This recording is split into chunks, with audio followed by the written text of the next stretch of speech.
Hello বন্ধুরা, আশা করি তোমরা সবাই ভালো আছো। তুহিনের গল্প কথা ইউটিউব চ্যানেলে তোমাদেরকে স্বাগত জানাই। তো বন্ধুরা, India post office GDS July circle recruitment সংক্রান্ত একটা লেটেস্ট আপডেট উঠে এসেছে। তো বন্ধুরা, তোমরা যারা India post office GDS July circle নিয়োগের জন্য অপেক্ষা করছো, তোমরা কিন্তু এই ভিডিওটি মিস করো না, কারণ তোমাদের জন্য এটা একটা বিরাট বড় আপডেট। আর তোমরা যারা যারা জিডিএস জুলাই সার্কেল নিয়োগের জন্য অপেক্ষা করছো, তোমাদের সকলের এটা জানা দরকার। এবং তোমাদের জিডিএসের 6th মেরিট লিস্ট আসবে কি না সেটাও আজকের এই ভিডিওটির মাধ্যমে জানিয়ে দেবো।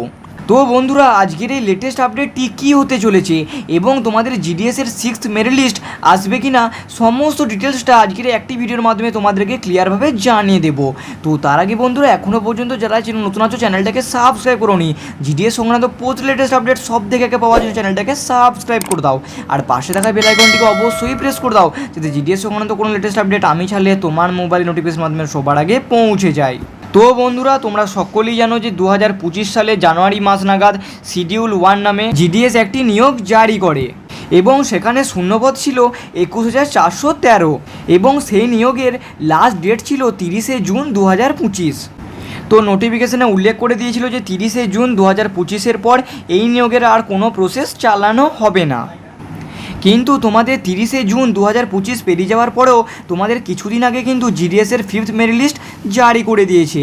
তো তোমরা যারা জিডিএসের 5th মেরিট লিস্টটা দেখোনি, তো আমার চ্যানেলে জিডিএস 5th মেরিট লিস্ট সংক্রান্ত ভিডিও আপলোড করা আছে, তোমরা কিন্তু একবার চ্যানেলে গিয়ে দেখে নেবে। তো জিডিএসের সমস্ত প্রক্রিয়ার লাস্ট ডেট ছিল 30শে জুন 2025। তারপরেও কেন তোমাদের জিডিএসের 5th মেরিট লিস্ট জারি হয়েছিল, তার সবথেকে বড় কারণ হলো জিডিএসের ট্রান্সফার পোর্টাল। তো এইবার 2025 সালে তোমাদের জিডিএসের ট্রান্সফার পোর্টালটা জুলাই মাসে ওপেন হতে চলেছে। তো যতক্ষণ না তোমাদের ট্রান্সফার পোর্টালটা কমপ্লিট হচ্ছে, ততক্ষণ তোমাদের কিন্তু নতুন নিয়োগ আসবে না। তো এই গ্যাপের কারণে জিডিএস কিন্তু তোমাদের লিস্টগুলো কিন্তু জারি করতে শুরু করেছে। জিডিএস নিয়োগ 2025 জানুয়ারি শিডিউল 1-এর। তো এখন তোমাদের কিন্তু জিডিএসের 5th মেরিট লিস্ট অর্থাৎ জিডিএসের 5ম মেরিট লিস্ট কিন্তু আউট হয়ে গেছে।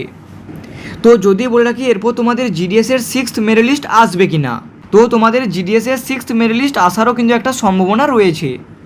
তো যদি আসে, কবে আসবে না, তোমাদের আসার সম্ভাবনা রয়েছে 5ই আগস্ট 2025। তো এরপর তোমাদের মনে একটা ডাউট থাকতে পারে যে 5ই আগস্ট 2025 যদি 6th মেরিট লিস্ট জারি হয়, তাহলে তো জুলাই মাস পেরিয়ে যাচ্ছে, তাহলে জুলাই মাসে নতুন নিয়োগটা কি হলো? দেখো, প্রথমেই তো তোমাদেরকে বললাম যে ট্রান্সফার পোর্টালটা যতক্ষণ না কমপ্লিট হয়, তো ট্রান্সফার পোর্টালটা জুলাই মাসে ওপেন হওয়ার কথা, তো এখনও পর্যন্ত ওপেন হয়নি।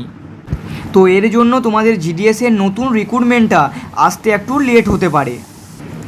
কতটা লেট হতে পারে না, জিডিএসের এই নতুন রিক্রুটমেন্টটা তোমাদের জুলাই মাসে না এসে হয়তো তোমাদের 15ই আগস্ট 2025-এ আসার সম্ভাবনা রয়েছে। এর হয়তো 2-1 দিন আগেও হতে পারে, পিছিয়েও হতে পারে। আমি তোমাদেরকে একটা আনুমানিক হিসেবে বলে রাখলাম। তো কারণ হচ্ছে ট্রান্সফার পোর্টালটা এখনও পর্যন্ত ওপেন হয়নি। তো তোমরা যারা জিডিএস নিয়োগ 2025-এর 5th মেরিট লিস্টে এখনও পর্যন্ত দেখোনি, আমার চ্যানেলে জিডিএস 5th মেরিট লিস্ট সংক্রান্ত ভিডিও আপলোড করা আছে, তোমরা কিন্তু একবার দেখে নেবে। আর এরপর হচ্ছে তোমাদের জিডিএসের 6th মেরিট লিস্ট, তোমাদের কিন্তু এটাও আসার সম্ভাবনা রয়েছে। তো যদি বলে রাখি, তোমাদের যে নতুন নিয়োগ আসতে চলেছে সেখানে কি পরিবর্তন থাকতে চলেছে, তো এখনও পর্যন্ত তোমাদের নতুন নিয়োগে কিছু পরিবর্তন উল্লেখ করা হয়নি। যেমন তোমাদের কোয়ালিফিকেশান অর্থাৎ শিক্ষাগত যোগ্যতা 10th পাস ছিল, 10th পাসই আছে। এবং তোমাদের এজ অর্থাৎ বয়স সীমাটা যেমন ছিল 18 থেকে 40 বছর, সেরকমই আছে। এবং সিলেকশনটা হচ্ছে নো এক্সাম অর্থাৎ কোনো পরীক্ষা হচ্ছে না। তবে হ্যাঁ, যাদের মেরিট লিস্টের নাম থাকবে তাদেরকে একটা 50 মার্কসের অনলাইন স্ক্রিনিং টেস্ট নেওয়া হতে পারে, এরকমই একটা কথা উল্লেখ করা হয়েছিল। তো এখনও পর্যন্ত এটা কনফার্মভাবে জানা যায়নি, এরকমই একটা সম্ভাবনা থাকছে। তো এটা হলেও হতে পারে, তো এটা এখনও পর্যন্ত কনফার্ম নয়। তো এখনও পর্যন্ত তোমাদের কোনো পরিবর্তন সেরকমভাবে উল্লেখ করা হয়নি। তো যদি বলে রাখি, তোমাদের শূন্যপদ কত থাকতে চলেছে না, তোমাদের শূন্যপদ কিন্তু 25,000 থেকে 30,000-এর মধ্যে কিন্তু থাকতে চলেছে। তো তোমরা যারা জিডিএস নিয়োগ 2025-এর জন্য অপেক্ষা করছো, তোমাদের কিন্তু এইবারের রিক্রুটমেন্টটা জুলাই মাসে আসতে একটু দেরি হবে। তো তোমরা আগস্ট মাসেই কিন্তু জিডিএসের নতুন নিয়োগ পেতে চলেছো। তো তোমরা জিডিএস সংক্রান্ত পোস্টের লেটেস্ট আপডেট যদি সব থেকে আগে পেতে চাও, তাহলে এই চ্যানেলটাকে সাবস্ক্রাইব করে দাও, কারণ এই চ্যানেলে ইন্ডিয়া পোস্ট অফিস জিডিএস সংক্রান্ত সমস্ত লেটেস্ট আপডেট সব থেকে আগে এই চ্যানেলে প্রোভাইড করা হয়। তাই তোমরা এই চ্যানেলটাকে কিন্তু সাবস্ক্রাইব করতে ভুলো না। তো আশা করছি বন্ধুরা, এই নিয়োগ সংক্রান্ত যে লেটেস্ট আপডেটটা ছিল, আশা করি তোমরা ডিটেলসে ক্লিয়ারভাবে বুঝতে পেরেছো। আর তোমরা যারা এখনো পর্যন্ত চ্যানেলে নতুন আছো চ্যানেলটাকে সাবস্ক্রাইব করো নি, জিডিএস সংক্রান্ত পোস্ট লেটেস্ট আপডেট সব থেকে পাওয়ার জন্য চ্যানেলটাকে সাবস্ক্রাইব করে দাও।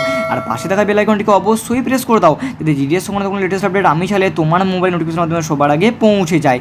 এছাড়াও তোমরা জানো যে আমি চ্যানেলে বরাবরই জিডিএস সংক্রান্ত latest update, GK, work from home, scholarship এবং রেলওয়ে এবং নানা রকম সরকারি কাজের আপডেট দিয়ে থাকি।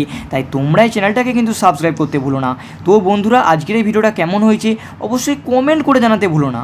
তো বন্ধুরা, আজকের মতো এই অবধি, দেখা হচ্ছে নেক্সট ভিডিওতে।